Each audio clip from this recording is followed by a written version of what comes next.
তো দেখো, আজকে আমাদের topic structure. Today our topic is structure. আজকে আমরা স্ট্রাকচার শিখতে যাচ্ছি। তো মার্কেট স্ট্রাকচারের মানেটা কি? হ্যাঁ, মার্কেট স্ট্রাকচারটা আমাদেরকে কি ধারণা দেয়? What is the meaning of market structure? Okay, and ये स्ट्रक्चर हमें क्या बोल रहा है, इसको समझना बहुत ही जरूरत है, बहुत ही जरूरी है, बहुत ही जरूरी है। মার্কেট স্ট্রাকচার কি এবং মার্কেট স্ট্রাকচারটা আমাদেরকে কি ধারণা দিচ্ছে সেটা বোঝা খুবই জরুরি। হ্যাঁ, খুবই जरूरी। मार्केट स्ट्रक्चरটা market what is market structure and ये मार्केट स्ट्रक्चर हमें क्या बोल रहा है, इसको समझना बहुत ही जरूरी है। তো স্ট্রাকচার থ্রি টাইপস, আমরা সব সময় জানি structure three types. Structure three types क्या? Up trend, down trend and ranging. Structure है थ्री टाइप्स का। अप ट्रेंड स्ट्रक्चर है, डाउन ट्रेंड स्ट्रक्चर है एंड रेंजिंग स्ट्रक्चर है। थ्री टाइप्स का स्ट्रक्चर है।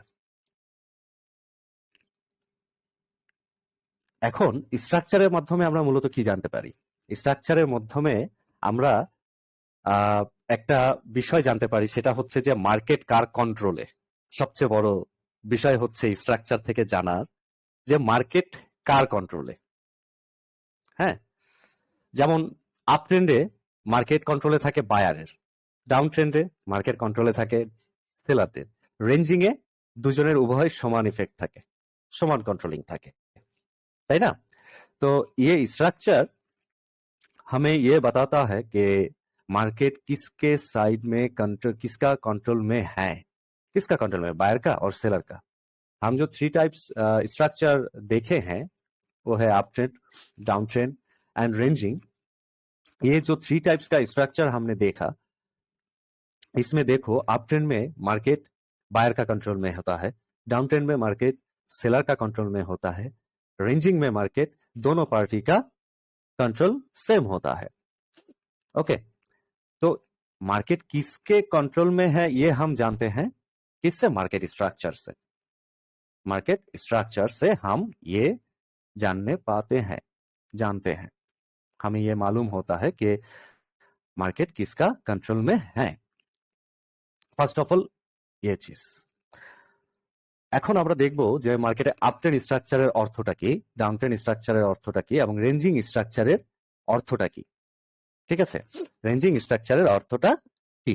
মার্কেটে আমরা অলওয়েজ দুটো জিনিস পাই আপ ট্রেন্ড স্ট্রাকচারের ক্ষেত্রে। আপ ট্রেন্ড স্ট্রাকচারে কি হয়? Higher high and higher low থাকে up trend structure. Okay, higher high, high and low, low and high, low and high, high এবং লো থাকে। এবং up trend structure always high breakout করে নেক্সট হাই ক্রিয়েট করে, always high breakout করে next high create করে, সেটাকে আমরা বলে থাকি আপ ট্রেন্ড স্ট্রাকচার। যদি ডাউন ট্রেন্ডের কথা চিন্তা করি তাহলে কি থাকে? High low, high low, high low.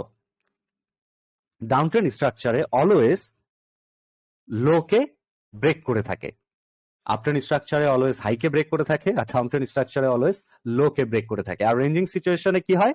High এবং লো কোনোটাই ব্রেক করতে পারে না, কোনোটাই কি করতে পারে না? ब्रेक करते पारे ना।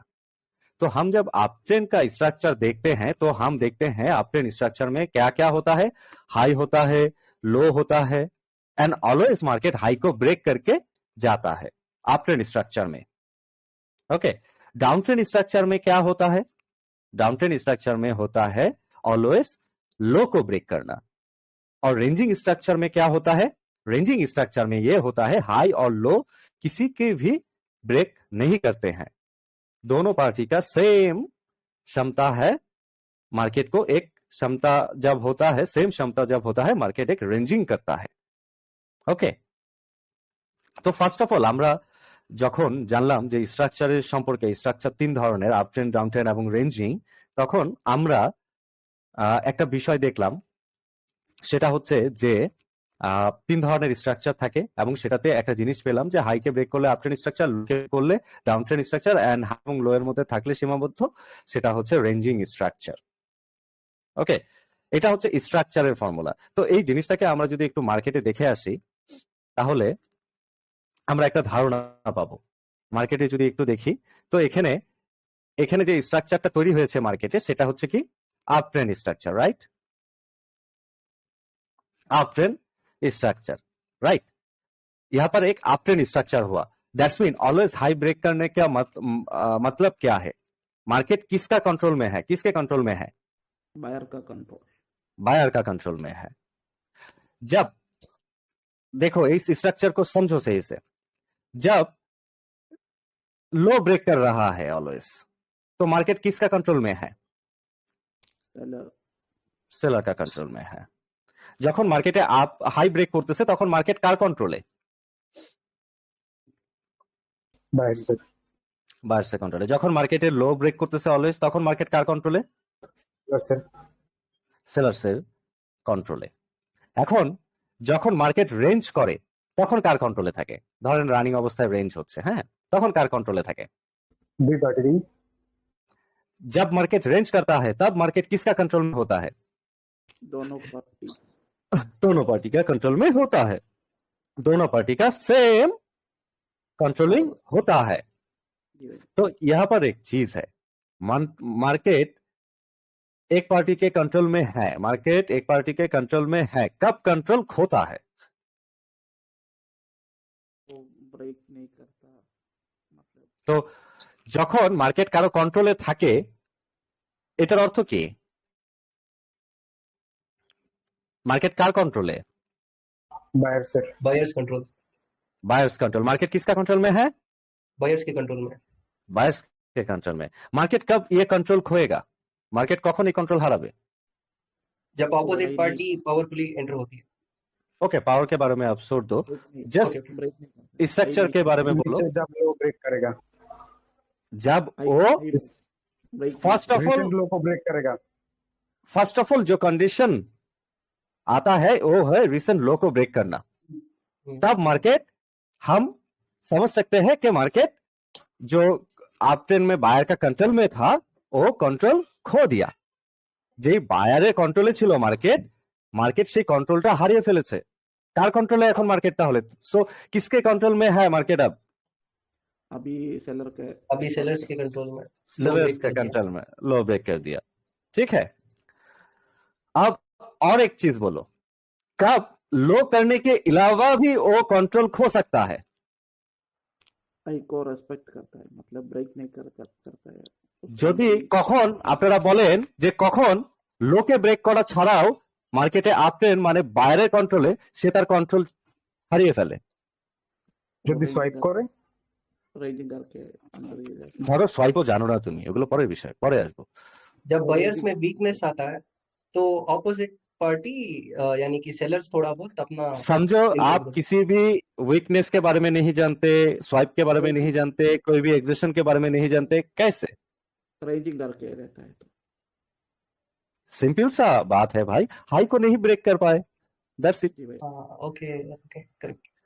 कब कंट्रोल खोता है? जब हाई को नहीं ब्रेक कर पाएगा, राइट? जी भाई, जी भाई, अगर हाई को नहीं ब्रेक कर पाया और खुद का लो को ब्रेक कर दिए तो कंट्रोल किसके हाथ में चला गया? सेलर सेलर्स के हाथ में। सेलर्स के हाथ में चला गया कंट्रोल। तो इस लो को कब ब्रेक करेगा? तो हम क्या एक टाइम पे समझते हैं कि मार्केट सेलर्स के कंट्रोल में चला गया। कब इस लो में नहीं भी आके वो ऐसा काम, वो खुद का हाई अगर ब्रेक नहीं कर पाए तो हम समझेंगे कि वो मार्केट किसके कंट्रोल में चला गया? सेलर्स के कंट्रोल में चला गया। যদি নিচের এই লোটা প্রথমে ডিরেক্ট আসে ব্রেক করে ফেলতো তাহলে বুঝতাম যে মার্কেট সেলারের কন্ট্রোলে চলে গেছে, বায়ার কন্ট্রোল হারিয়ে ফেলেছে। আবার এই লোটাকে ব্রেক করা ছাড়াও সে যখন এখানে আসলো তখন আমরা যেটা ধারণা নিতে পারি যে এখান থেকে এসে সে উপরে গেল, কখন আমরা ধারণা নিব যে মার্কেট সেলারের কন্ট্রোলে চলে গেল? যখন সে নিজের হাইকে ব্রেক করতে পারবে না, দ্যাটস মিন সে তার কন্ট্রোল হারালো কাইন্ড অফ, এবং সে এই লোটাকে যখন ব্রেক করে ফেলবে তখন সে আমাকে কনফার্ম করলো যে সে মার্কেটে কন্ট্রোল হারালো, বায়ার কন্ট্রোল হারালো, রাইট? राइट है। गुड। তো এই যে কন্ট্রোল হারালো, কন্ট্রোল হারানোর পরে এখানে স্ট্রাকচার দেখে আরেকটা বিষয় আসে যে কখন মার্কেট রেঞ্জ করবে, রাইট? এই কন্ট্রোল হারানোর সাথে জড়িত। আমি কেন এটা বাইনারির মতো ওই ইয়া করে না বলতেছি, এটার কারণ আছে, পরবর্তীতে বুঝতে পারবে। তো এখানে যখন মার্কেটটা আসে এই লোকটা কেউ ব্রেক করতে পারবে না, হ্যাঁ, তখন কি হবে? মার্কেট रेंजिंग रेंजिंग होगा। जब ये मार्केट यहाँ पर आके भी इस लो को भी ब्रेक नहीं कर पाएगा तो मार्केट में यहाँ पर क्या होगा? रेंजिंग रेंजिंग होगा। रेंजिंग, बिकॉज बायर सेलर का पावर सेम है, इसलिए तो वो ब्रेक नहीं कर पाए, राइट? जी भैया हाँ करेक्ट। क्या होगा? रेंजिंग होगा, राइट? जी भैया जी सर। तो स्ट्रक्चर के साथ आपको ये समझ में आया कि कौन कब किसके कंट्रोल में कैसे जाता है? जी सर। जी। अब ये चीज भी समझो, समझो एक ऑप्शन आ रहा था, यहाँ पर रेंजिंग किया, बहुत सारे टाइम तक रेंजिंग किया। तो लाइव मार्केट, फॉरेक्स मार्केट है live market, right? Forex market क्या है? Live market. लाइव मार्केट है, फॉरेक्स मार्केट है लाइव मार्केट।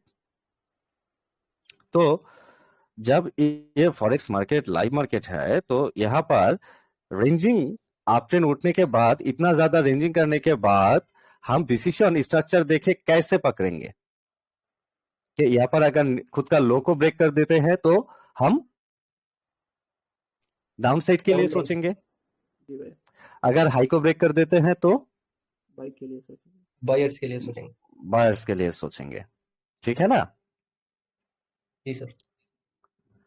ये चीज और भी ज्यादा क्लियर होगा जब हम नेक्स्ट टॉपिक जो आएगा उसके बारे में जब सीखेंगे तब, ঠিক আছে?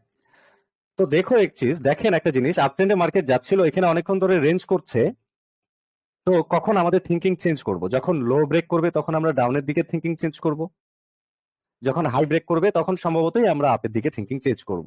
নর্মাল জিনিস, নর্মাল ভাবে যদি কি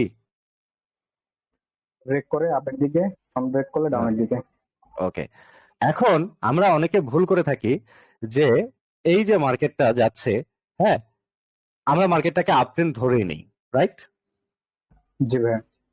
অলওয়েজ মনে রাখবা একটা জিনিস, এই যে স্ট্রাকচার এখানে ব্রেক হয়েছে না, হাই ব্রেক জি। হয়েছে না, দ্যাটস মিন এটা আপট্রেন্ডে ছিল, রাইট? এখনো কি জি। স্ট্রাকচার ব্রেক করেছে? না ভাইয়া। আপট্রেন্ড কিন্তু তখন আমি ধরতে পারবো না, ঠিক আছে? এটা একটা ফোমো, ওকে? এখন কখন ধরতে পারবো আপট্রেন্ড? যখন আমরা এর ক্যান্ডেলের পরিভাষাটাকে এখানকার বুঝবো, তখন আমরা আপট্রেন্ড ধরতে পারবো। কিন্তু নর্মাল দৃষ্টিকে কি এই অবস্থায় তুমি আপট্রেন্ড ধরতে পারো? না ভাইয়া। মার্কেট যে জায়গায় আছে, ধরো এটা যদি এইভাবে চলে যায়, এখন কি আপট্রেন্ড ধরা যাবে? জি ভাইয়া। আপট্রেন্ড ধরা যাবে, কারণ হাইকে ব্রেক করেছে। অলওয়েজ মার্কেটকে এসে তার হাইকে ব্রেক করতে হবে, ঠিক আছে? তো স্ট্রাকচার আমাদেরকে কি বলে? স্ট্রাকচার আমাদেরকে বলে যে মার্কেট কার কন্ট্রোলে, তাই না? বায়ার্সের কন্ট্রোলে। কখন বায়ার্স এর কন্ট্রোলে, কখন সেলার্স এর কন্ট্রোলে, এই জিনিসটা স্ট্রাকচার আমাদেরকে বলে। আর এটাও বলে কখন বায়ার্স এর কন্ট্রোল থাকতে থাকতে বায়ার্স এর কন্ট্রোলটা দুর্বল হয়। জি ভাইয়া। যখন দুর্বল হয়, কন্ট্রোল হারায় না ফুললি, তখন ওই জায়গাটাতে আমরা ফরেক্সের যে জিনিসটা জানি, লিকুইডিটি, এই জিনিসটা প্লে হয়। হ্যাঁ, তখন লিকুইডিটি প্লে হয়। যাই হোক, ওই বিষয়ে না আসি। তো কখন তার কন্ট্রোলটা দুর্বল হয়, সেই জিনিসটাও আমাদেরকে কে ধারণা দেয়? स्ट्रक्चर। तो हम ये देखते हैं कि स्ट्रक्चर के साथ, स्ट्रक्चर जब हम सीखने आए तो स्ट्रक्चर हमें क्या बोल रहा है, मार्केट कब बायर्स के कंट्रोल में है, कब सेलर्स के कंट्रोल में है, ये हमें स्ट्रक्चर बोल रहा है। बट ये भी बोल रहा है कि बायर के कंट्रोल में मार्केट था, बट कब वो वीक हो गया, उसका कंट्रोल वीक हो गया, पूरा खत्म नहीं हुआ बट वीक हो गया। ये हमें कौन समझाता है मार्केट में? स्ट्रक्चर ना, जी सर। स्ट्रक्चर ही तो बोलते हैं हमें कि अब मार्केट वीक हो गया। स्ट्रक्चर के अलावा हमें सोचने का कोई चीज है? नहीं सर, स्ट्रक्चर नहीं से ना? ही डिसाइड कर सकते हैं। स्ट्रक्चर से ही डिसाइड कर सकते हैं। अब समझो एक चीज, मार्केट कौन सा ट्रेंड में था? Up trend. Up trend. तो मार्केट यहाँ पर क्या बोल रहा है ऐसा करके? रेंजिंग करके बायर्स अपना हाई नहीं तोड़ रहे हैं, दैट मीन्स यहाँ से सेलर्स भी थोड़ा बहुत कंटिन्यू कर सकते हैं करके बता रहा, वीकनेस दिखा रहा ओके बायर्स का। फाइन। मेरा बोलने का मतलब है मार्केट हाई ब्रेक कर रहा था, वो अप ट्रेंड में है। बहुत अच्छा। जी किसके कंट्रोल में है ये स्ट्रक्चर? हमें क्या बोल रहा था? मार्केट किसके बायर्स कंट्रोल के में कंट्रोल, है? बायर्स के कंट्रोल कंट्रोल में। में। बायर्स के कंट्रोल में। अब मार्केट इस प्लेस में जो रेंजिंग किया, इससे हमें क्या पता चलता है कि बायर्स का कंट्रोल में अभी भी मार्केट है, बट बायर्स का कंट्रोल इस प्लेस में जितना ज्यादा था, इस प्लेस में आके उतना ज्यादा नहीं रहा। जी सर। ये समझा रहा है ना स्ट्रक्चर हमें इस प्लेस का? जी सर करेक्ट। गुड। अब देखो, তো স্ট্রাকচার আমাকে কি বলতেছে? স্ট্রাকচার আমাকে বলতেছে যে মার্কেট বায়ার্সের কন্ট্রোলে, তাই না? কিন্তু এইখানে আসে রেঞ্জিং করা স্ট্রাকচারটা আমাকে কি বলতেছে? যে মার্কেট বায়ার্সের কন্ট্রোল কন্ট্রোলে হারাচ্ছে। কন্ট্রোল ছিল, কিন্তু এখানে পুরোপুরি তার কন্ট্রোল শেষ করেনি। যদি বায়ার এখানে প্রুফ করে যে সে তার কন্ট্রোল পুরোপুরি শেষ করেছে, তাহলে সেলার্সের ফ্লো নেমে যাবে, রাইট? রাইট ভাইয়া। আর যদি বলে যে না, বায়ার্সের এখানে মুভমেন্ট এরকম যে বায়ার্স তার কন্ট্রোল, এখানে সেলার্স তার কন্ট্রোল হারিয়ে ফেলছে, সেলার্স নামার জন্য তো চেষ্টা করছিল, রাইট? সেলার্স এর কন্ট্রোলে মার্কেটকে নেওয়ার জন্য চেষ্টা জি করছিল। ভাইয়া। যদি এখানে এমন বলে যে সেলার তার কন্ট্রোল হারিয়ে ফেলেছে এই জায়গায়, তাহলে আবার বায়াস কন্ট্রোল নিয়ে চলে আসবে। তাহলে কে কন্ট্রোলে চলে যাবে? কার কন্ট্রোলে যাবে? বায়ার্সের কন্ট্রোলে। তখন কি হবে? বায়ার্সের ফ্লো তৈরি হয়ে যাবে, রাইট? রাইট ভাইয়া। ঠিক কি না? ঠিক ভাইয়া। सबको समझ में आया जो चीज मैंने बोला? जी सर समझ में आ गया। ओके। नाउ इस स्ट्राक्चर को जब हम देखते हैं, पहले मैं बंगाली में बताता हूं। এখন যখন আমরা এই স্ট্রাকচারকে দেখি, এই স্ট্রাকচারকে দেখা এবং আইডেন্টিফাই করা সবচেয়ে বেশি জরুরি বড় টাইম ফ্রেমে। কোথায়? ফরেক্স এর ক্ষেত্রে স্ট্রাকচারকে সবচেয়ে বেশি জরুরি কোথায় মার্ক করা? বড় টাইম ফ্রেমে। বড় টাইম ফ্রেমে, জাস্ট লাইক 1 ডে, ওকে, 1 डे और 4 आवर और 2 आवर, इतना बड़ा, এত বড় কি টাইম ফ্রেমে আমাদের দেখা উচিত স্ট্রাকচারটাকে। ঠিক আছে? কি বললাম? স্ট্রাকচারকে বড় টাইম ফ্রেমে দেখা উচিত। স্ট্রাকচারকে বড় টাইম ফ্রেমে দেখা উচিত। এটা আমাদেরকে সঠিক একটা দিক নির্দেশনা বা ধারণা দেয়। একটা স্ট্রাকচার আপনাকে বোঝায় যে কার কন্ট্রোলে মার্কেট আছে, বা কে কন্ট্রোল হারাচ্ছে, বা কে কন্ট্রোলে নিচ্ছে নিজেকে। ঠিক আছে? সেই জিনিসটা আমাদেরকে ধারণা দেয় পুরোপুরি কে? স্ট্রাকচার। তো এই স্ট্রাকচারকে মার্ক করার সবচেয়ে বেশি ইফেক্টিভ, ফরেক্স এর ক্ষেত্রে সবচেয়ে বেশি ইফেক্টিভ হচ্ছে বড় time frame, just like 2 hour, 4 hour, 1 day, এই টাইম ফ্রেম গুলো। হ্যাঁ, আপনাদের উচিত হবে যে মার্কেট কোথায় থেকে কোথায় যেতে পারে, হ্যাঁ, এই স্ট্রাকচারটাকে বোঝার জন্য যে বড় টাইম ফ্রেমের বিষয়গুলোকে দেখেন। এখন মার্কেট বলতেছে না যে মার্কেট নিচে নামবে? জি ওরকম ভাইয়া। ধারণা দিচ্ছে না এক ধরনের? জি ভাই। হ্যাঁ। আর এই যে জি ভাইয়া। স্ট্রাকচারটা আপনাকে কি বলতেছে?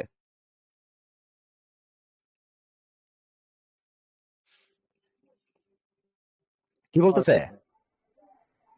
ডাউনের দিকে। ডাউনের দিকে যাচ্ছে। ডাউনের দিকে যাবে। এই ধরনের একটা ধারণা আমাদেরকে কিন্তু দিচ্ছে, তাই না? এখন জি ভাইয়া। এই এই স্ট্রাকচারটাকে আপনাদেরকে বড় টাইম ফ্রেমে দেখে কি করে রাখতে হবে? মার্ক করে রাখতে হবে। ঠিক আছে? দেখেন, আপনারা তো এতটুকু নিশ্চিত ছিলেন যে এখানে যে পরিস্থিতি, আপনাদের বাইনারি নলেজ থেকে, এখানে একটা যে সেলার আসবে, নামবে নিচে, এই ধরনের একটা পরিস্থিতির দিকে আপনারা ছিলেন না? যে সেলার অন্তত এই পর্যন্ত নামবে, তাই না? বাইরের ইনসাইড হলো, আপনারা ছিলেন কিনা? জি ভাই। তো জি ভাইয়া। আপনি যদি জানেন, তাহলে আপনাকে এখানে মার্কিংটা স্ট্রাকচারের কেমন হবে? যে এই যে বাইরের উইকটা থেকে ধরেন, ধরেন আমি যদি এটাকে ডুপ্লিকেট করি, কপি, আমি যদি এটাকে ডুপ্লিকেট করি তো এই জোনের বডি পর্যন্ত এতটুকু কি আমরা স্ট্রাকচারালি মার্ক করতে পারতাম না যে মার্কেট এই রেঞ্জ থেকে এই রেঞ্জে চলে আসবে? জি ভাই। করতে পারতাম কি না? জি जी भैया ওই पता আর এখন আমরা অলওয়েজ ओके এখানে आगे हिंदी बोले नहीं तो मार्केट स्ट्रक्चर ऑलवेज देखना पड़ेगा कौन सा टाइम फ्रेम में, बिग टाइम फ्रेम में, 2 आवर का, 1 आवर का, 1 डे का, इस टाइम फ्रेम को देखना बहुत ही जरूरी है बिकॉज 1 डे आपको क्या बोल रहा है कि मार्केट ऊपर जाएगा, राइट? मार्केट जी आज सर। ऊपर ही गया, 1 डे हमें बोल रहा है ना, तो 4 आवर क्या बोल रहा है, मार्केट ऊपर जाएगा, राइट? यही तो बोल रहा था, मार्केट ऊपर गया। 2 आवर क्या बोल रहा है, मार्केट अब रेंज कर रहा है इस प्लेस में, ठीक है ना? 2 आवर का जो सिचुएशन उसको अगर हम जब समझेंगे तो आप ऑलरेडी समझते हो, जब समझेंगे तो इसको हम कैसे मार्क कर सकते हैं। मैं सिखाऊंगा कि कब वीक बड़ा होगा, कब वीक छोटा होगा, किस प्लेस से एंट्री लेना होगा, बट हम अब जस्ट ये मार्क करें कि इस प्लेस से इस प्लेस तक मार्केट आएगा, ये तो कंफर्म था ना? जी सर। अगर हम पिछले वाला 2 आवर को देखे तो इसके बाद ये तो कंफर्म था कि इस प्लेस से इस प्लेस तक आएगा, এখান থেকে যে এখানে আসবে এতটুকু তো কনফার্ম ছিল, সবাই তো বুঝতে পেরেছেন। जी भैया হ্যাঁ হায়দ ভাই, जी আমেনা, রিয়া, জি ভাই। এতটুকু তো বুঝতে পেরেছেন সিচুয়েশন অনুযায়ী যে এখান থেকে এখানে কনফার্ম।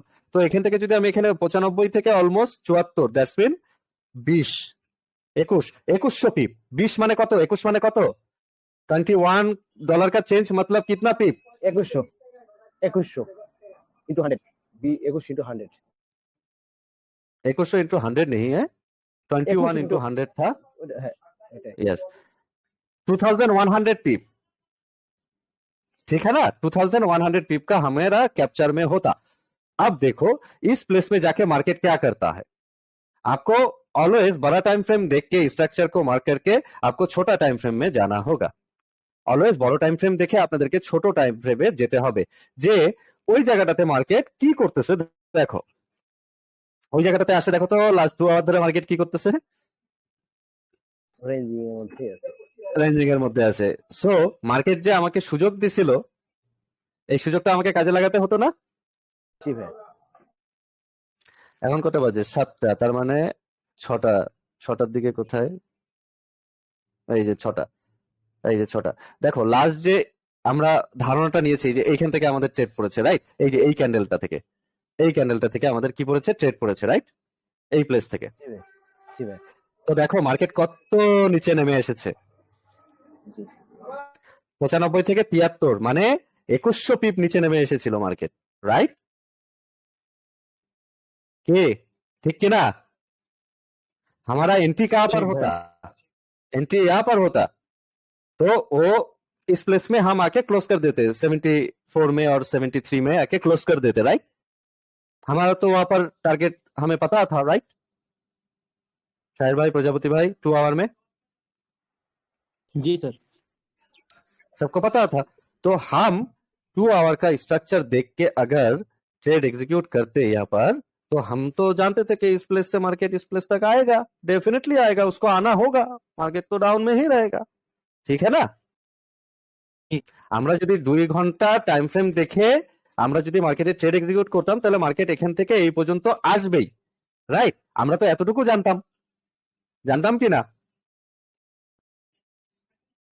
কি হায়দ ভাই, ফাহিম, জি ভাই। জি ভাই। আমিনা, রিয়া, তো আসবে এটা আমরা জানতাম। তো আমাদের এখানে 2100 পিপের মতো প্রফিট করা সম্ভব ছিল, যেখানে মানুষ 50 পিপ পেতে ওদের ফাটে যায় আর আমরা 2100 পিপের চিন্তা করতেছি, বুঝতে পেরেছো? जी भैया হ্যাঁ, এবং আমাদেরকে এই স্ট্রাকচার অনুযায়ী এটা আমাদেরকে কে ধারণা দিল? স্ট্রাকচার। स्ट्रक्चर। स्ट्रक्चर ये चीज हमें कौन बोला?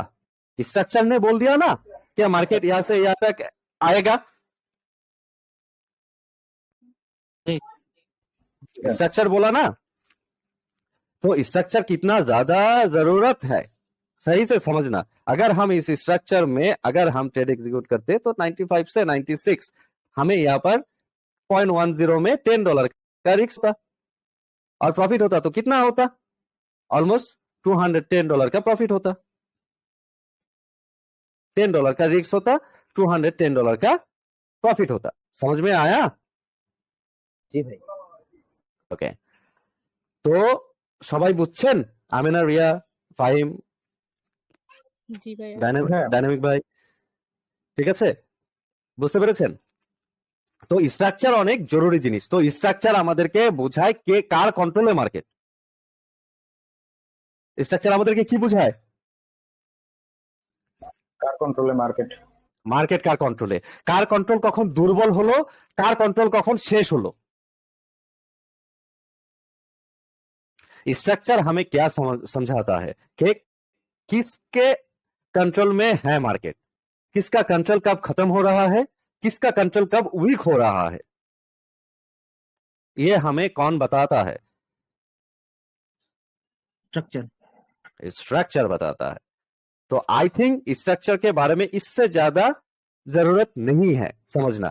जो स्ट्रक्चर का ब्रेक है, जो हाई पॉइंट का ब्रेक है, वो कब कैसे कैलकुलेशन करेंगे वो तो हम बाद में सीखेंगे, बट स्ट्रक्चर के बारे में इस कंट्रोलिंग सिचुएशन को समझो। मार्केट में जब लाइव मार्केट चल रहा है, गोल्ड मार्केट लाइव मार्केट है ना, तो ये स्ट्रक्चर बहुत सारे वे से हमें बताता है कि मार्केट किसके कंट्रोल में है।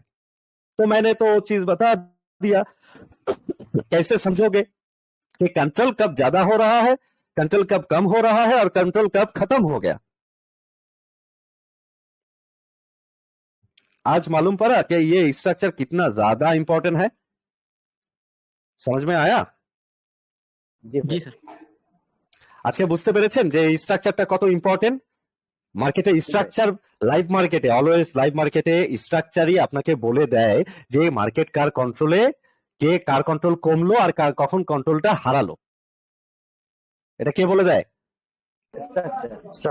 স্ট্রাকচার বলে দেয়। এবং এই স্ট্রাকচারের সাথে যখন আমরা ক্যান্ডেলের পরিভাষাটাকে বুঝবো, তখন আমরা বুঝতে পারবো অ্যাকচুয়ালি যে মার্কেট কার কন্ট্রোলে চলে যাবে আর कंट्रोल कখন হারাই যাবে। কথা বুঝা গেছে? जब हम ये कैंडल का लैंग्वेज को समझ जाएंगे, पूरे से फुल्ली समझ जाएंगे, तब हम समझेंगे कि मार्केट किसका कंट्रोल में फुल्ली रहेगा, किसका कंट्रोल कम हो जाएगा इस प्लेस में आके, किसका कंट्रोल इस प्लेस से कौन टेक ओवर करेगा कंट्रोल को। ठीक है? बट अब स्ट्रक्चर जिस तरह से बोल रहा है कि किसका कंट्रोल में है मार्केट, किसका कंट्रोल में जाएगा मार्केट, इस चीज को आप समझो। ठीक है? बहुत ही इजी है, आप सेलर का कंट्रोल में है मार्केट। ओके, अगर ये ट्रेड आप लोग एग्जीक्यूट कर देते यहाँ से, तो ये ट्रेड डेफिनेट एक ट्रेड था ना। ये डायनामिक भाई, এটা বলতে ये डायनामिक भाई, হ্যাঁ এটা বলতে চাচ্ছি, অনেকক্ষণ ধরে বলতে চাচ্ছিলাম কিন্তু বলতেছিলাম, ক্লাস নিচ্ছেন তো এইজন্য বলতেছিলাম না। ওকে, এবং আবার একটা ক্যান্ডেল নিচ্ছি টার্গেট পৌঁছে যাবে। বেঙ্গলি পিপলরাও কথা বলবে, আমি হিন্দিতে বলতেছি। হ্যাঁ, বেঙ্গলি পিপলরাও বলবে। क्या भाई, शाहिर भाई, वैस भाई, ईश्वर प्रजापति, ये क्या ट्रेड था ना? Yes sir. जी सर, ट्रेड था ना? शॉर्ट ट्रेड था। तो आप समझो ये ट्रेड हम कब तक, इस प्लेस में आने तक हम छोड़ देते, राइट? इस प्लेस में मैं सिखाऊंगा कि कब हम छोड़ेंगे, कब हम नहीं छोड़ेंगे। इस प्लेस में आके छोड़ देते। तो इस प्लेस का ऑलमोस्ट कितना ज्यादा, इस प्लेस से ट्रेड लेते 82 से 73, तो कितना हुआ, कितना हुआ 82 माइनस 73, 9 900 ऑलमोस्ट 900। 900 पिप्स। अगर हम यहाँ पर 0.10 लॉट का एक ट्रेड एग्जीक्यूट करते, यहाँ पर कोई भी हिचकिचाहट से हमारा प्रॉफिट कितना होता? $90 होता, $10 90 रिस्क पे। रिक्स है, रिक्स कितना होता? रिक्स होता 82 to 83, 10 ऑलमोस्ट $10, $10-11 का रिक्स होता, और प्रॉफिट कितना होता? $90। $90। बाइनरी और करने का जरूरत है? इस तरह से बैठे रहो, एक ऐसा ट्रेंड मारो, तो $90 बाइनरी में अगर प्रॉफिट करने चाहते हो तो बहुत सारा हैसल लेना पड़ता है, राइट? दिमाग घूम जाता है, इमोशन में आ जाते हो, ठीक है ना? मेन तो इमोशन भाई, मेन इमोशन Okay. শেষ করে গেল সব। Okay okay okay okay okay, यहाँ पर क्या इमोशन एग्जीक्यूट होने का चांस है? সবাই মিলে থাকতে আর ইমোশন কিভাবে আসবে? सब मिलके नहीं, यहाँ पर क्या हो रहा है, यहाँ पर ये हो रहा है कि आप वेट करना चाहते हो फॉरेक्स में अच्छी वाली सेटअप के लिए, अच्छी वाली सिचुएशन के लिए आप वेट करना चाहते हो खुद से, बट बाइनरी में वेट नहीं करते हो आप। ठीक है ना मेरे भाई, मैं क्या कुछ बुरा बोला और सही बोला डायनेमिक भाई? सही बोला सर आपने। तो ये $90 अगर प्रॉफिट करना चाहते हो तो बाइनरी में तो कितना घुस जाता पिछले वर्ष? $90 डालेंगे तो तब $90 निकलेगा 1:1 रेशियो में, बट यहाँ पर 1:9 आ रहा है प्रॉफिट अगर से देखेंगे। अगर मैं तो ये सारे ट्रेड में बहुत सारा बिग लॉट लगाता हूँ, ठीक है, ये सारे ट्रेड जब आते हैं तो मैं जानता हूँ कि 900 और 1000 पिप का प्रॉफिट देगा, तो वहां पर 2 लॉट लो तो कितना होता है, रिस्क कितना होता है? 2 लॉट लोगे तो $100 का रिस्क होता है यहाँ पर, राइट? $100 का रिस्क होता है जब ऐसे वाली सिचुएशन आता है, बहुत एवरीडे आता है ये सिचुएशन, सेम वाली सिचुएशन है ना, ये सिचुएशन सेम वाली सिचुएशन है ना, ये वाली सिचुएशन है, वाली सिचुएशन है, बहुत ही अच्छा ट्रेड है। ये वाली सिचुएशन तो फुल कैप्चर करता है, बिकॉज बायर का हाल देखो गिर जाएगा ना। तो यहाँ पर अगर $100 का रिस्क होता है तो आता है कितना एक ट्रेड में? $200, $2000, ओह सॉरी 2000। 2 लॉट का लेता हूँ तो $2000 का यहाँ पर डेफिनेट अर्निंग है 15 मिनट में, और 15 मिनट में भी नहीं, 10 मिनट में। देखो आप 3 to 5 डेज जस्ट बैठे रहो जस्ट इस सिचुएशन के लिए, आते हो तो एक हाई रिस्क लेके ट्रेड अगर ठोक दो तो एक में ही $3000-4000 बैलेंस निकल के आएगा। करेंगे हम, करेंगे, ऐसा करेंगे, ठीक है। यहाँ पर बैलेंस ग्रो करना बहुत ही इजी है, এখানে ব্যালেন্স গ্রো করা খুবই ইজি। আমি না রিয়া, বুঝতেছেন? অনেক সহজ এখানে ব্যালেন্স গ্রো করা। 15 মিনিটই আপনার ব্যালেন্স ফুল গ্রো করে দিয়ে চলে যাবে। তারপরে ওই ব্যালেন্সকে আপনি 8-10 ভাগ করে তারপরে ওই পরিমাণ রিস্ক নিয়ে এরকম ধরেন যদি এরকম আপনি জায়গার জন্য মাসে বসে থাকেন, মাসে যদি এরকম জায়গায় 10টা ট্রেড এক্সিকিউট করেন, আপনার মনে হয় না যে আপনি 8টা ট্রেড বা 9টা ট্রেডে উইন করবেন এরকম জায়গায়?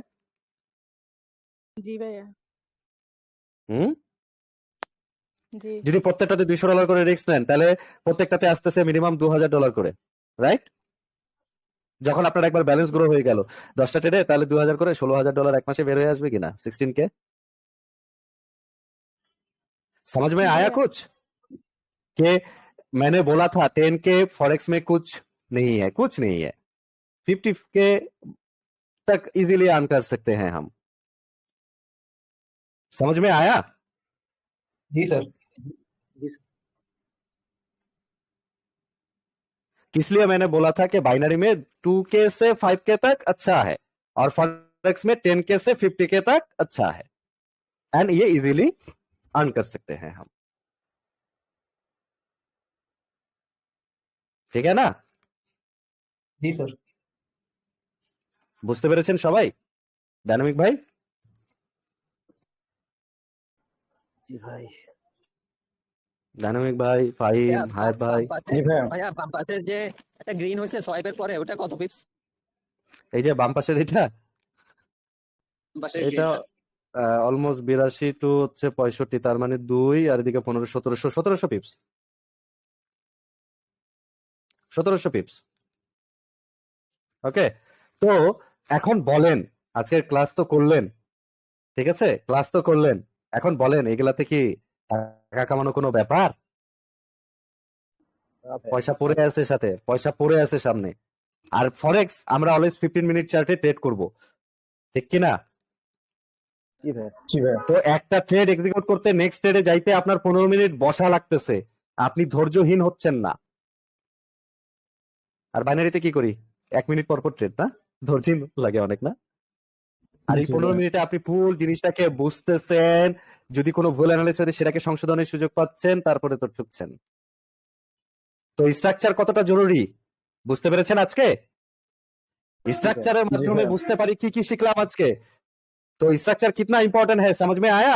स्ट्रक्चर से हम क्या सीख रहे थे कि मार्केट किसका कंट्रोल में है, मार्केट कार कंट्रोले, कब किसका कंट्रोल उइक हो रहा है, कखन कार कंट्रोल उइक होच्छे, दुर्बल कंट्रोलिंग হয়ে যাচ্ছে, এবং কখন আরেকজন কন্ট্রোলকে টেক ওভার করে নিচ্ছে। কখন আরেকজনের कंट्रोल चले जाते मार्केट कब अपोजिट पार्टी का कंट्रोल में मार्केट चला जाता है। तो स्ट्रक्चर के जो बातें मैंने कहा इसको समझ में आया आप लोगों को? जी सर, क्लियर हुआ। Right. क्लियर हुआ, बहुत ही अच्छे। सर इसने स्ट्रक्चर ब्रेक नहीं किया है इसमें आगे ऊपर? अभी तक नहीं, अभी तक नहीं, अभी तक नहीं, अभी तक ऊपर भी नहीं नीचे भी नहीं ब्रेक किया। नहीं सर, प्रीवियस में हाँ No- प्रीवियस में, nobody। हाँ हाँ ये प्रीवियस में किया। हाई तो अब ये है, ये जोन को पकड़ेंगे हम। वो जोन जब आएगा ना क्लास तब समझेंगे। यहाँ पर थोड़ा सा जोन का मामला ये चेंज आया। स्ट्रक्चर में कुछ बातें मैंने अलग बोला ना यहाँ पर, ऐसे ही सेंटिमेंट और जोन के बारे में भी बोलूंगा। ओके, सेंटिमेंट में मैं सिखाऊंगा basic sentiment, advance sentiment. Okay जी भैया। Total Okay. কয়টা ক্লাস হবে সামনে? দেখা যাক 5-7টা ক্লাস হবে, আরো 7-8টা। ওকে ভাই, আরেকটা জিনিস ছিল ভাই, ওই যে আমাদের যে চ্যাটিং গ্রুপটা দিচ্ছেন না, ওইখানে পাইম ভাই বা কাউকে অ্যাডমিন দিয়ে দিতেন, তাহলে আমরা ওখানে যে একটু প্র্যাকটিস করতাম বা এই ধরনের আলোচনা করতাম। ओके ओके दिए দিব। আর तो ये था क्लास, कुछ और भी बोलूंगा। वेट,